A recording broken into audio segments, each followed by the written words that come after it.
प्रधानमंत्री नरेंद्र मोदी ने शुक्रवार को कहा कि कांग्रेस लोगों के सामने बुरी तरह बेनकाब हो गई है, क्योंकि उसने उनसे ऐसे चुनावी वादे किए जिनके बारे में खुद भी उसे लगता था कि वह कभी पूरा नहीं कर पाएगी।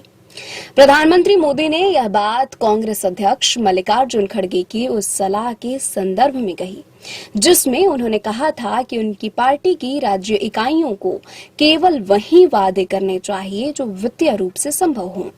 मोदी ने कहा कि कांग्रेस अब महसूस करने लगी है कि चुनाव में झूठे वादे करना आसान है, लेकिन उन्हें ठीक से लागू करना असंभव है।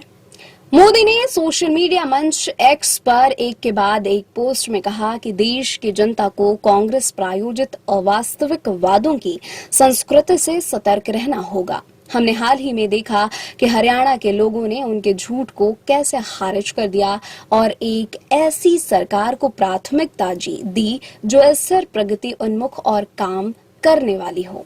दरअसल कर्नाटक के उप मुख्यमंत्री डीके शिव कुमार ने पिछले दिनों कहा था कि सरकार शक्ति योजना पर फिर से विचार करेगी, क्योंकि कुछ महिलाओं ने सरकारी बसों में यात्रा के लिए भुगतान करने की इच्छा व्यक्त की है।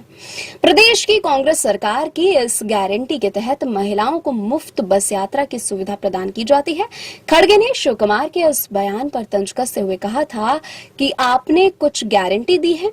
उन्हें देखने के बाद मैंने भी महाराष्ट्र में कहा था कि कर्नाटक में 5 गारंटी है। अब आपने कहा कि आप एक गारंटी छोड़ देंगे। कांग्रेस अध्यक्ष ने यह भी कहा था कि शिव कुमार ने जो कुछ भी कहा है उससे भाजपा को मौका मिल गया है। खड़गे के इस बयान को इस संदर्भ में देखा गया कि चुनावी गारंटियों को पूरा करने के लिए कांग्रेस शासित कुछ राज्यों को वित्तीय बाधाओं का सामना करना पड़ रहा है और कांग्रेस इस बात को स्वीकार कर रही है।